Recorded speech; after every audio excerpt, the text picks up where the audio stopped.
Dumalo si Atty. Zarina Noblefranca, Officer in Charge ng Commission on Elections o COMELEC-DAET sa isinagawang ika-43 na regular session ng Sangguniang Bayan ng DAET upang ipaliwanag ang bagong pamamaraan ng pangangampanya gamit ang social media at iba pang online platforms. Ayon kay Atty. Noblefranca, ang online campaign registration ay isang inisyatiba ng COMELEC na naglalayong gawing lehitimo ang mga social media account na ginagamit ng mga kandidato sa kanilang pangangampanya. Paliwanag nito, maaaring bisitahin ang website ng COMELEC at piliin ang online campaign registration upang makuha ang link na maaaring ikonekta sa Google Drive o OneDrive ng kandidato upang makita ang mga kinakailangan dokumento. Dagdag pa ni Atty. Noblefranca, ang operasyon ng mga account na ito ay maaaring gawin ng kandidato mismo o ng kanilang authorized personnel, tulad ng campaign manager o iba pang pinagkakatiwalaang tao. Binigyang diin niya ang mga social media account na hindi rehistrado sa COMELEC ay maaaring ipasara o burahin ng kanilang tanggapan. Nilinaw din ng opisyal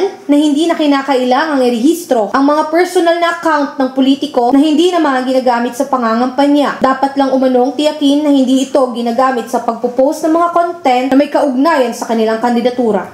According to Article 3 of our Resolution number 11064. So, with regard to our registration period, we only have until December 13, 2024 in order for us to register our online campaign platforms under our present resolution.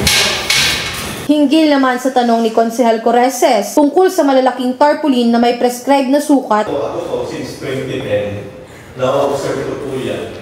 Talagang nangyayari po. Nung nakarang barangay election po, marami po kayong mga... hindi pa po kayo yung public officer ng barangay election. Pero, marami po nagtatanong sa akin. Pinaliwanag ni Atty. Noblefranca na mayroong oplan baklas ang COMELEC para sa paglabag ng mga ito.